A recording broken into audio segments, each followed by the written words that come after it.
Hello, welcome to this video on Dhammapada, chapter 7, and that is the Arahantavaggo, the chapter of the Arahants, verse 3 and verse 92 in the straight-through numbering. Ye sannichayunatti, ye parinyata bhojana, sunyato animitto cha vimukho ye sangocharo, Akaseva sakuntanang gatite sangdurannaya. I'll read it again with the text up. Oops. Here we are. Ye sang sannichayunatti ye parinyata bhojana sunyato animitto cha vimukho ye sangocharo akaseva sakuntanang gatite sangdurannaya.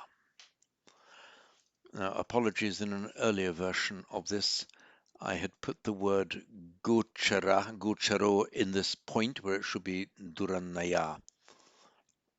I just spotted it a few moments ago and speaking on the 15th of September and have corrected it in this version. So we have a series of relative pronouns here, ye-sung, ye, and ye-sung, followed by the correlative de-sung. So, ye-sung, genitive plural, of whom, meaning for those for whom, or those for whom. Ye-sum, of whom, sannichayo natti. Natti is na-atti, na-asti, not is, meaning there is no sannichayo, there is no accumulation. Ye parinyata bhojana, those who are fully comprehending of food. Put another hyphen in here. So bhojana, food. Parinyata, from the root nya, to know. Parinya means to know around. In other words, to have a full comprehensive picture of something. So those who fully comprehend food.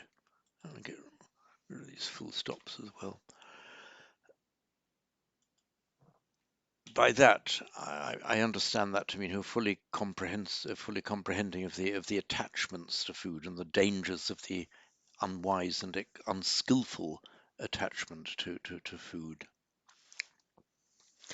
Sunyato animitto cha vimokhoye sangocharo. So, yesang, of whom, those of whom, their gocharo, how have I translated it here?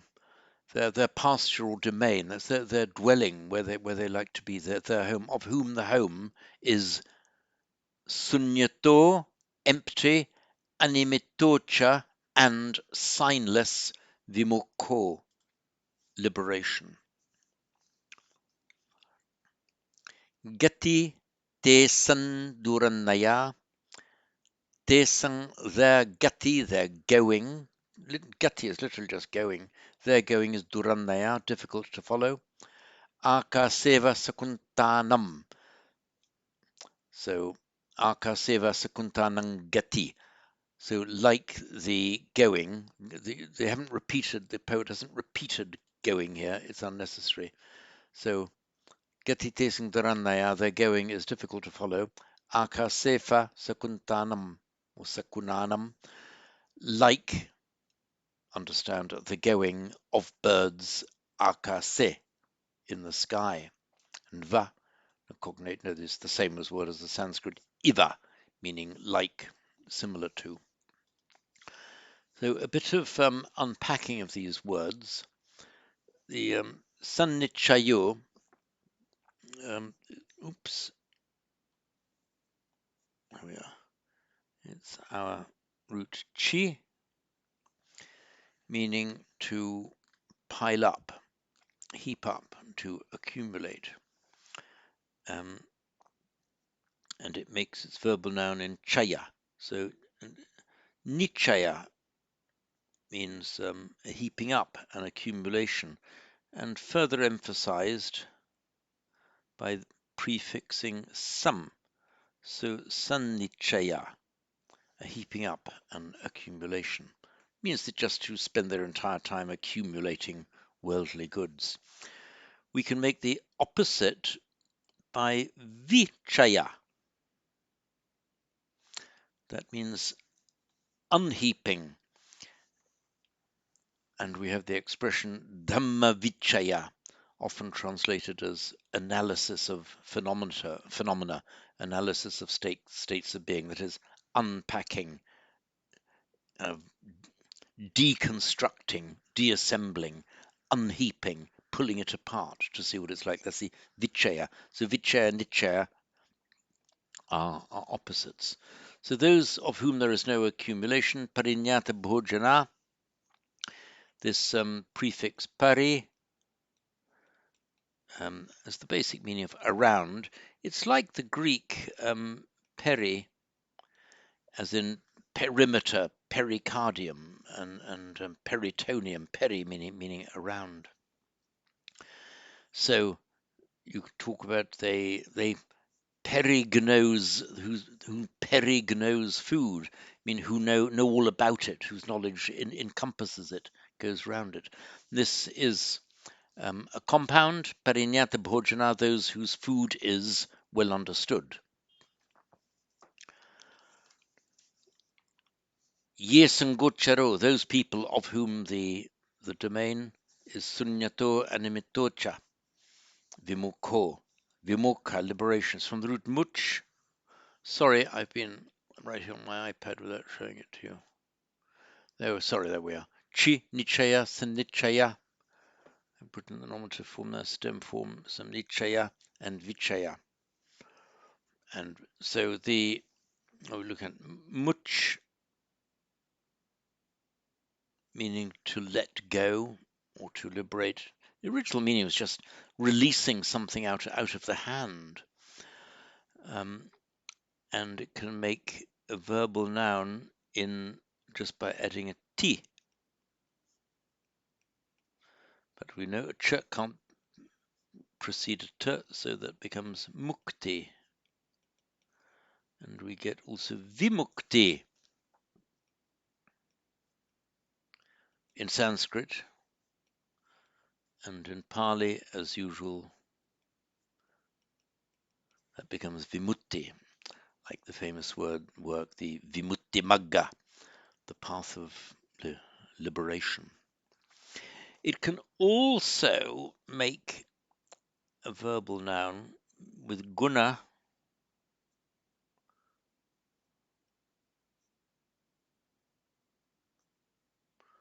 and the verbal noun, the rather less common verbal noun suffix sa. So what's happening when you get much plus sa? Well, first of all, a ch can't precede a sa, so that becomes a k. We're talking Sanskrit now. Now, a sa immediately following a k in the same word automatically is retroflected, becomes moksha.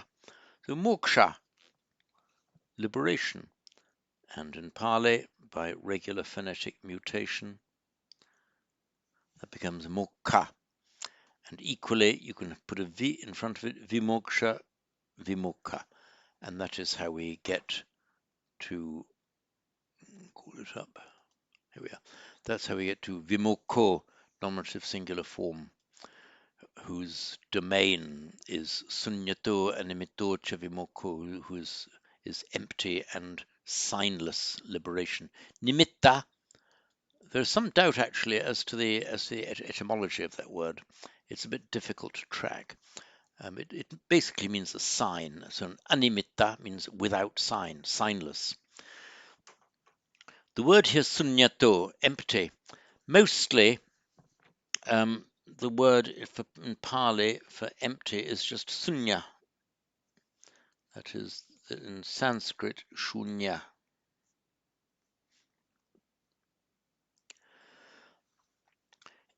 This formation, making an adjective on top of an existing adjective, sunya, and making sunyata as an adjective. Nothing to do, by the way, with sunyata, emptiness, which is the Sanskrit shunyata. Sorry, iPad again.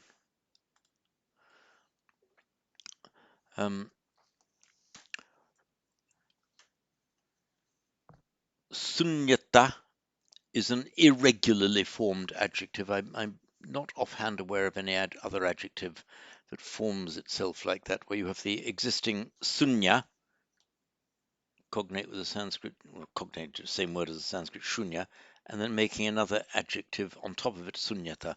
This is an exception, a bit of a rare exception. So read as just as if it were sunya.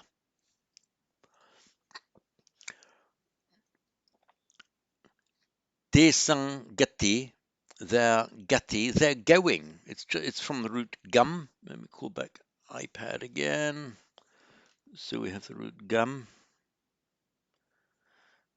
We would expect to see the past participle ganta, but we know it doesn't do that. It becomes gata, as in tathagata, sugata, so on. And equally, it makes its verbal noun in gati. Literally, just it's the verbal noun from gum. Just means they're going. How does Radha Krishnan suffer? Radha Krishnan translates their path. Yeah, all right. Their manner of going is durannaya. Durannaya. Let's unpack that word.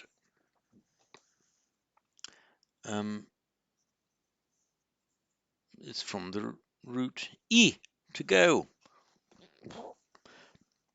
And in compound with a prefix, it usually makes its verbal noun in aya.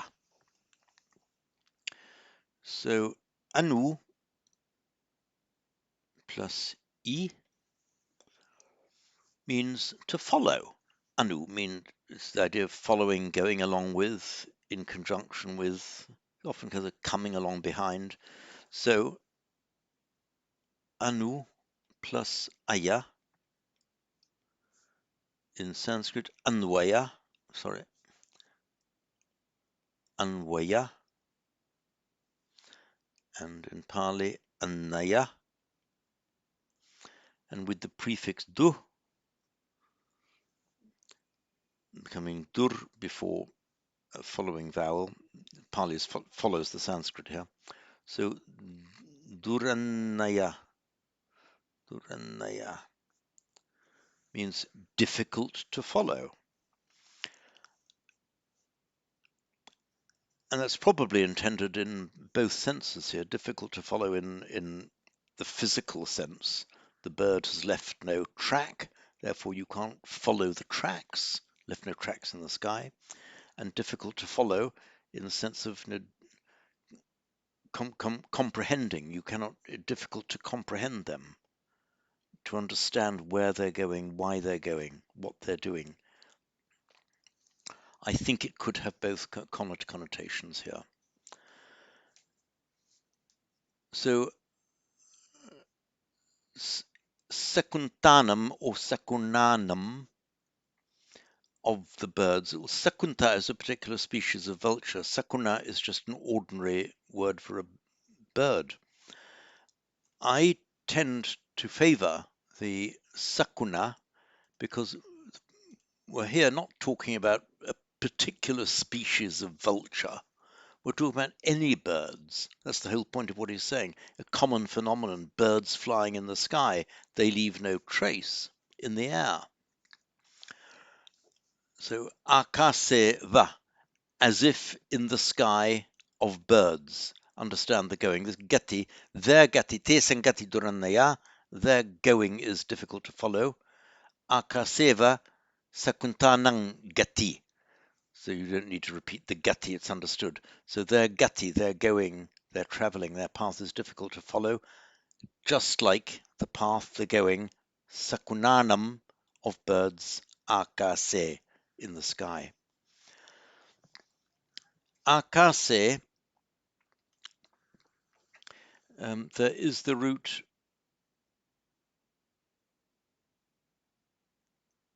kash, meaning the shining, the movement of light. And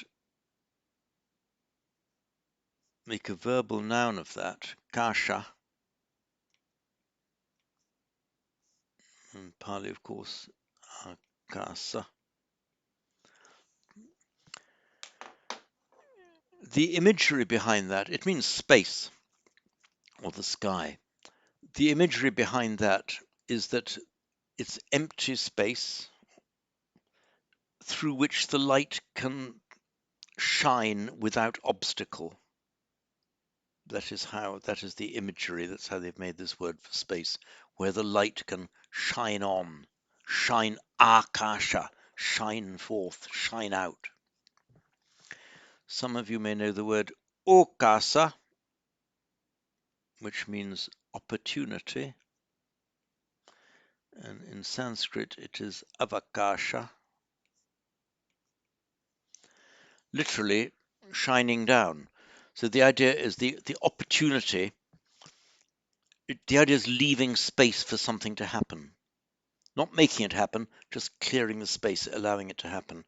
So you've cleared the obstacles, so you get the avakasha, the down shining, the shining down of light. So in other words, you've given an an unobstructed opportunity for the light to shine down. So I'll go through this once more.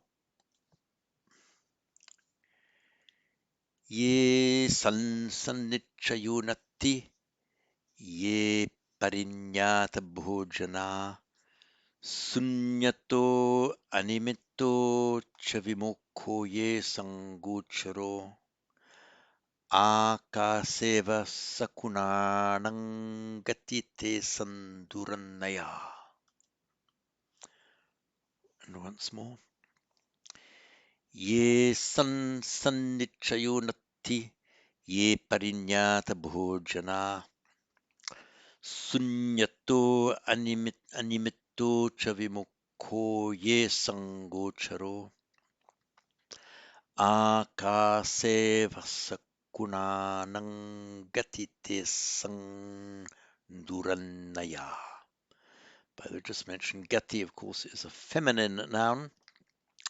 Like most, I think, all of the verbal nouns that are formed by adding a ti to the root, and therefore that is why durannaya is in the feminine singular form to agree with gati. And that's it on this verse.